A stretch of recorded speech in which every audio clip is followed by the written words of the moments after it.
Hey guys, before we get into the books that I read in the last 2 months, I do want to mention that at the end of the video, I'm going to show you my newest beautiful edition of Solaris. I'm so excited about this one. Just look at the font. Isn't that amazing? So fitting, kind of alien almost. Very sci-fi. I love it. But you got to stick to the end to check out this amazing book. I missed June's wrap-up, so this gives us a few more books to talk about. Where should I start? No particular order, but let's start with perhaps the best, the most surprising discovery for me, Bo Young Kim. Amazing Korean author. This is a translated work. Have you ever felt this? Felt what? Like you were jumping across time and space. Science fiction at its best. Original ideas, or at least an original look, original take, a different angle. Bo Young Kim in this book, it's a book of short stories on the origin of species and other stories, really surprised me. This book was fantastic. Each short story I thought was really good. And she has this way of writing where she doesn't really hold your hand. In the beginning of the story, you don't really know what you're reading, and then it becomes apparent, and that slow reveal is really satisfying. Great stuff, some mind-bending ideas, philosophical. I really enjoyed this. I think a lot of people would. More people need to talk about Bo Young Kim. She has another book. Only 2 of her works have been translated into English. I'm looking forward to reading both of them. This was great. I'm going to be rereading these short stories soon. I like them that much, especially the titular story on the origin of species, but all of them were really good. So yeah, Bo Young Kim, strong recommendation from me. Another strong recommendation is Olga Tokarczuk with Prowadź swój pług przez kości umarłych. Drive your plow through the bones of the dead would be the amazing English translation. Olga Tokarczuk, of course, a Polish author, so I read this in the original Polish. I picked this up while I was in Poland. So happy that I did. So happy I gave her a second chance. Olga Tokarczuk is a Nobel Prize winner in literature, of course. But literature is a field, it's a space to train this kind of questions. I read in English Flight, and I didn't love it. I actually DNF'd it, I think, halfway through. I'm going to revisit that book. I really enjoyed it.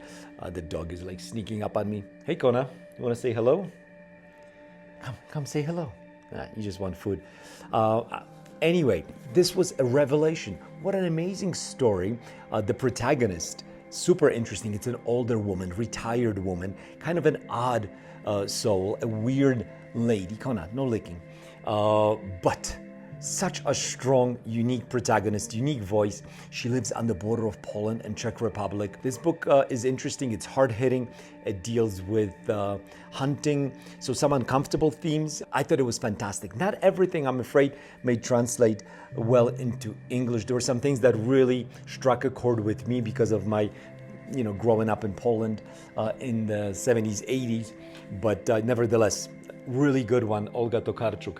Another book I read in the last 60 days and enjoyed was Anathem by Neal Stephenson. First third of the book was fabulous. The world building was incredible. The ideas, the setting.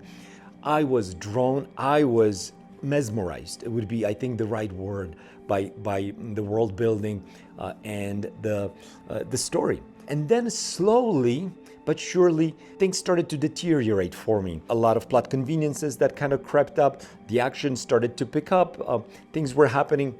It started to feel like a different book, essentially, than what it was early on. I love the philosophical part of the book. The action-packed parts I enjoyed quite a bit less. It is interesting, however, it is a hugely ambitious book. It's also just hugely huge. It's a big book, almost 1,000 pages in this copy, and I think it could have been trimmed quite a bit to its benefit. But still, it was really good. I really enjoyed it. It was different. A lot of things to kind of think about as you're reading Anathem, and I'm definitely going to be reading more from Neal Stephenson, an author who is amazing. And every single book that I've read, only 3 so far, so not a huge amount, but every single one that I did read, I loved. And Kindred by Octavia E Butler is the latest one that I read and really thought this story was amazing. By the way, this cover art is beautiful too, right?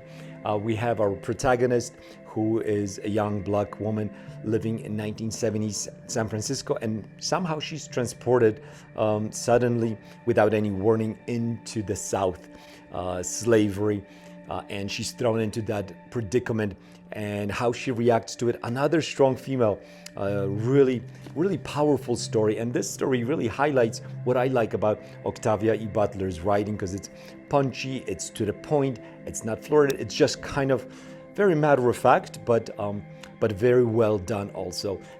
Every single word that she uses is with intent. I think Neal Stephenson could use some of that. Didn't mean that I wasn't writing. Writer's block is not when I'm not writing. It's when I'm not writing anything worthwhile. Just a powerful, emotional story, well told. And this also highlights the range that Butler has, because I read Dawn, I read Bloodchild.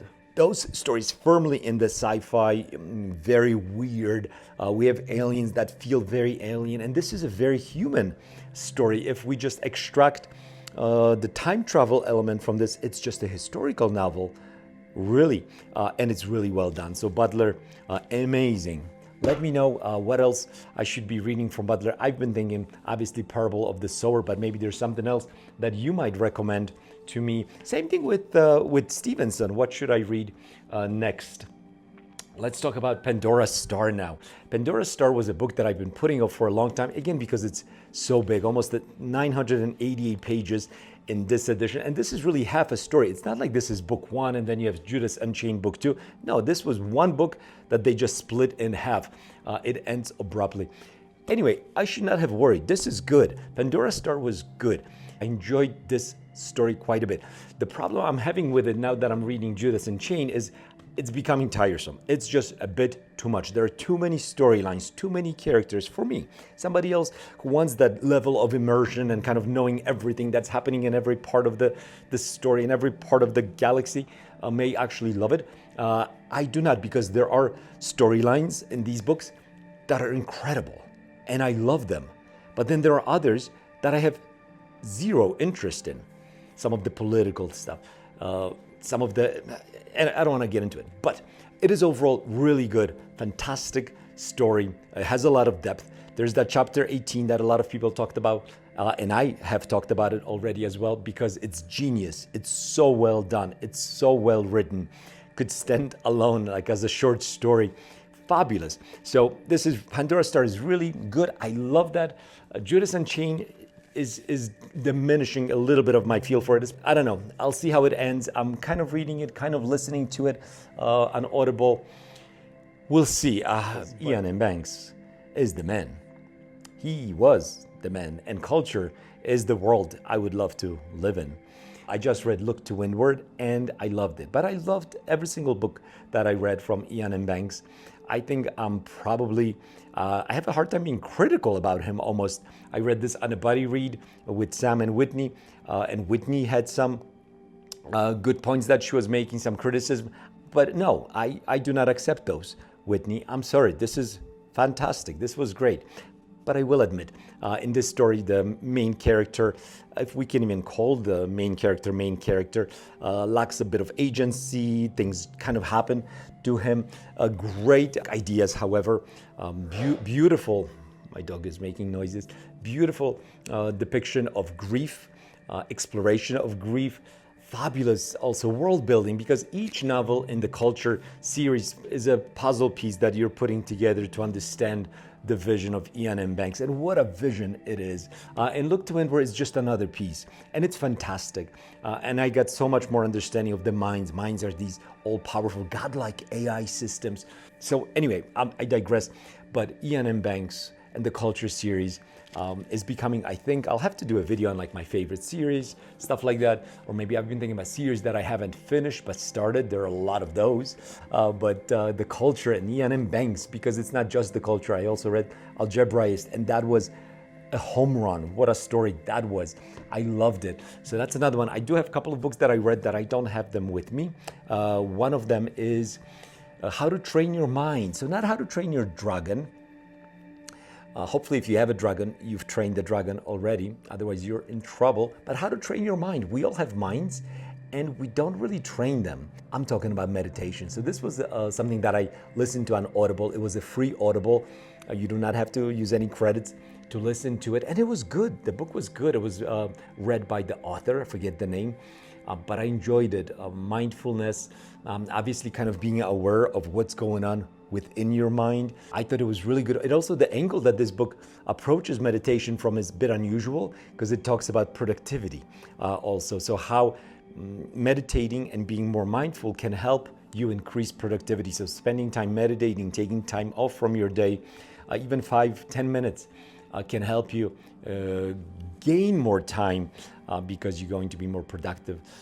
So yeah, that's something that I would recommend if you're thinking about meditating, don't know where to start. There are many good places, obviously, to start, but perhaps How to Train Your Mind is another one.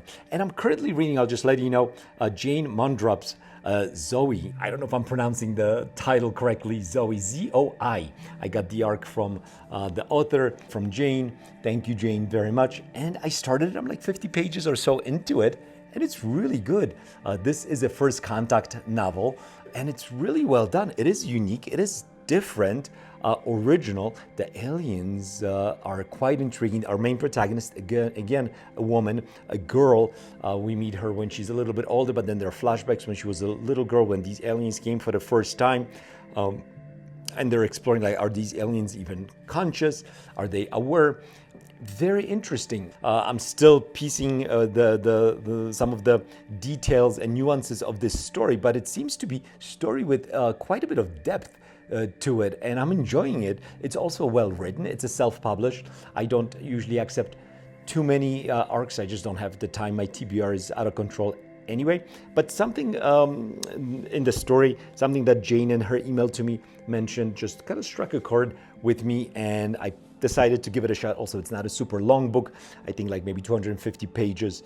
So I'm reading it, and it's very intriguing. There may be some horror vibes that are kind of creeping in slightly, but I could be completely wrong about that. A lot about biology. So an interesting book. But now, the main event, Solaris. I mean, just look at it. Did I talk about the font? I love the font. I also love the art in this book. Solaris happens to be one of my all-time favorite science fiction books. It's amazing. I read it in Polish. This cover art and the art inside, I'll give you a peek as well, is stunning. So this is a collector's edition. I believe there are only 600 of these. I don't know about that actually, but it's limited. I got this as a gift from my wife, Asia. Dziękuję. This was a gift, Christmas gift, so I did wait quite a bit. But it's here, and I'm excited. Just look at that cover. It's stunning, beautiful stuff. The book is really well put together, beautiful, thick paper. I mean, the art inside also is amazing. Each chapter starts with graphic, and then there's some beautiful pieces of art inside. I don't remember how many. I want to say 16 pieces of art like this, but I could be wrong on the exact number. There are quite a few of them. They're all interesting. They're all intriguing. They all kind of obviously are pulled directly from the story. And what a story it is. Solaris really merges a lot of different things that I love about science fiction, the mystery, a bit of a horror also as well, the psychological exploration of something other, something unknowable. Yeah, Lem, amazing author. Matt Murphy is, of course, the author of the drawings inside as well as the cover art, and he signed this book as well. So this is fantastic. I'm so happy. It's my first collector's edition. Yeah, let me know if you have some beautiful collector's editions. What is your favorite? That's it for now. So I'm going to say thank you, like, subscribe, all of that good stuff. Comment. That's the most important thing to me. I love to talk to you in the comments, and I'll talk to you next time. Bye.